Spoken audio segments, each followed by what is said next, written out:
Today we're talking about why INFJs thrive as lone wolves. The INFJ is considered a lone wolf very often, but there's always this negative aftertaste. There's always this feeling of, yeah, is it really my choice, or is it because I just don't have any friends or nobody likes me? And so there's always this part of us that is questioning, is this how it's supposed to be? Because sometimes I do feel lonely, sometimes I do feel isolated, and I wish I had a bigger social circle. But the point is that we have to look at it from the perspective of why we want to be lone wolves, what it brings to us, and to also remember that this does not mean that we have to be lonely or separate from others. It just means that we have to set up our life in a way where we thrive as lone wolves and still give to ourselves everything that we need when it comes to connections. Before we get started, I want to remind you, if you haven't done this so far, to download the free poster on the INFJ Epic Life formula, and if you want to take it to the next level, then get the INFJ Epic Life audio guide. Everything you need to know you can find in the links in the description. So reason number one why the INFJ thrives as a lone wolf is because when we really tap into this, we finally let go of our obsession with others. So this is one of the INFJ's best skills. We're able to focus on others. We're able to tap into their world. We're able to pretty much lose ourselves and be part of their environment, of their reality. And this can be a very nice experience. It can be exciting and it can be liberating because we're letting go of, what bothers us. We're letting go of all those responsibilities that we feel in creating something for ourselves. But the truth is, it's just like an addiction. It doesn't really get us anywhere. It's a quick fix, but it doesn't actually solve the problem. And once you recognize that the INFJ is easily pulled into this kind of behavior, it makes it that much easier to say, okay, I'm going to go the lone wolf route. I'm going to make sure that I take enough time and space for myself, and I'm going to figure out who I am, what I want, and how I can create that. And this can only happen if we give ourselves the space. So if you want to thrive as an INFJ, make sure that you give yourself the space to detach yourself from all the people that you overly consumed by. Reason number two why the INFJ thrives as a lone wolf is because they finally get to know who they are.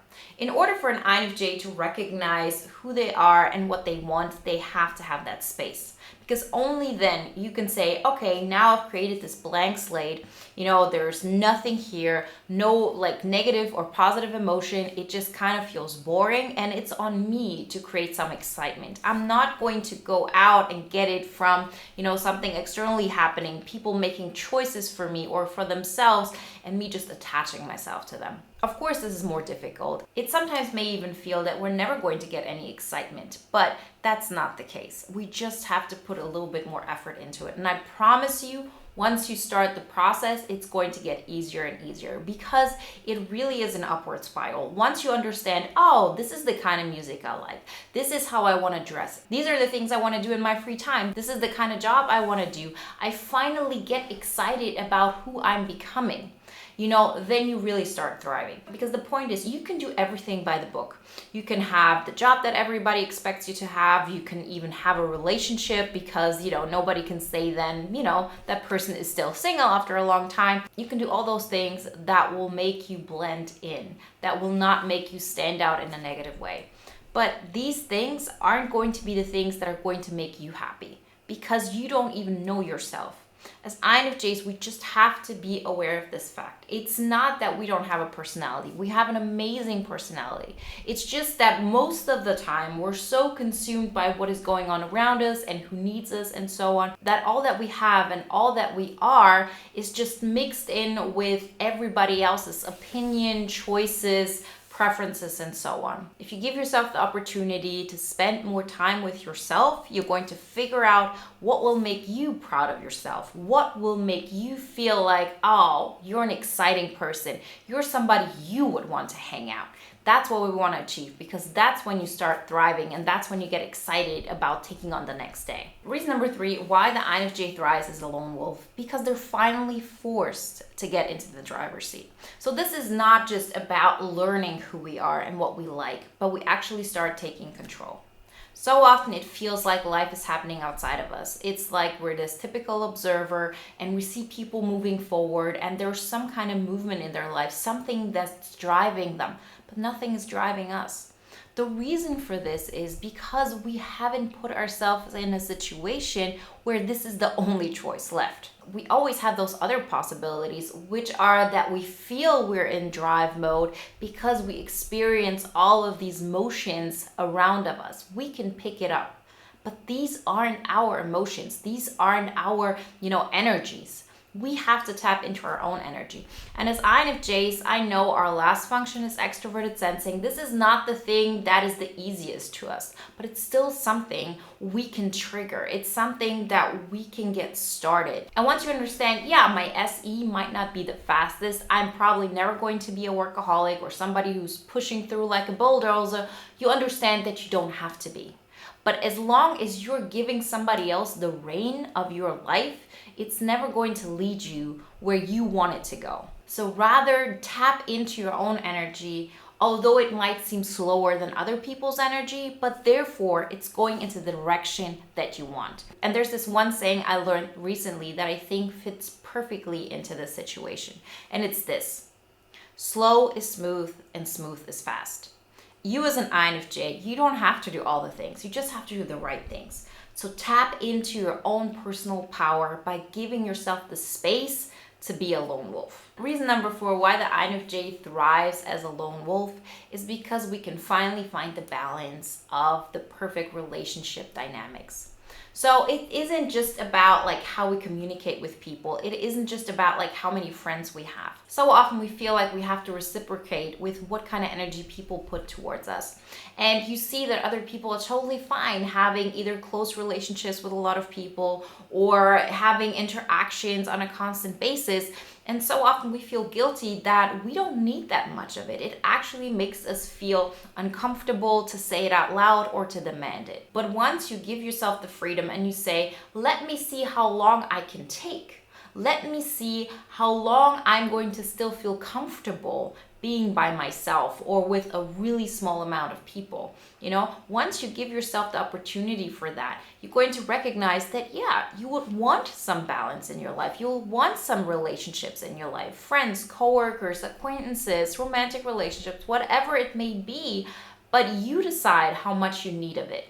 There is no rule that says, you need to be able to hang out with somebody, 8 hours a day. There's no rule that says, once you go to a party, you have to stay for 3 hours. Otherwise, there's something wrong with you. And when you give yourself the opportunity to feel great by yourself, while you're creating the life that you want, then you can consciously, add those relationships into your life and the kind of dynamics you want that will make it better.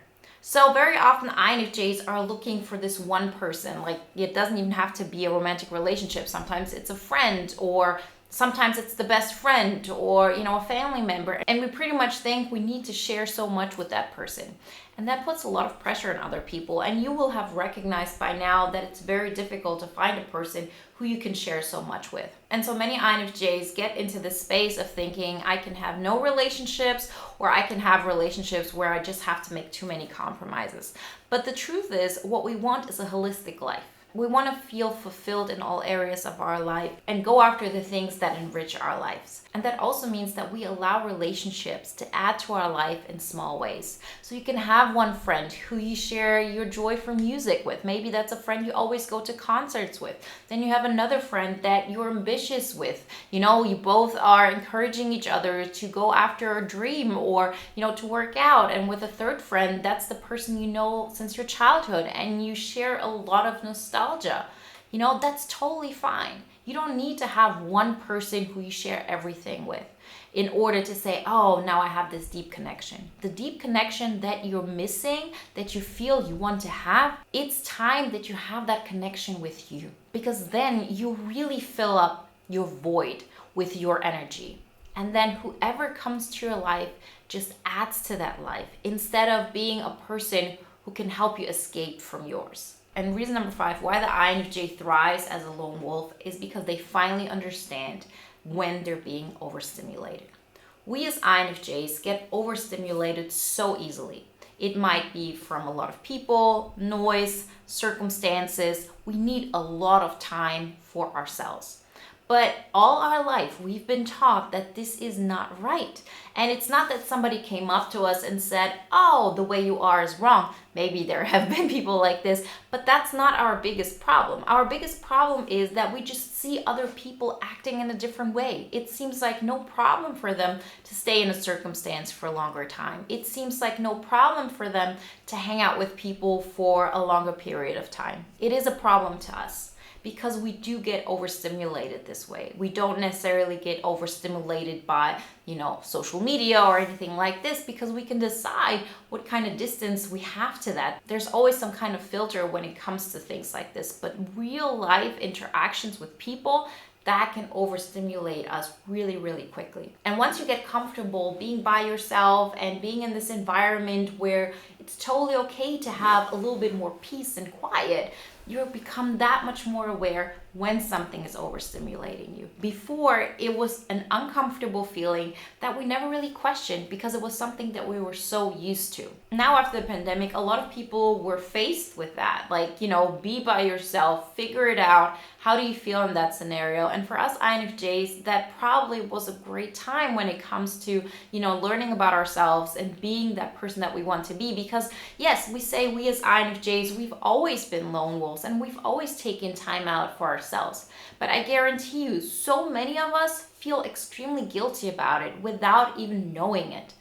But now, if we actually look forward to it and we say, that's how I thrive, that's how I create amazing things in my life, and we start looking at it from this positive light, we give ourselves the opportunity to recognize quickly when things are overstimulating us and just ending them right there without ever feeling guilty. Your friends want you to hang out, you don't feel like it, you say no. A relative wants to talk to you on the phone and you don't have any energy for it, you say no. And this is one of the things we learn once we allow ourselves to tap into this lone wolf mentality. Remember, that does not mean that you have to give up connections or anything like that. It just means that you decide what kind of connections and what way makes sense for you.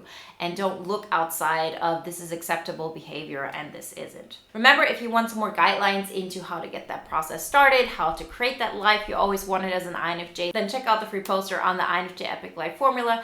And if you want to take it to the next level, then get the INFJ Epic Life audio guide today.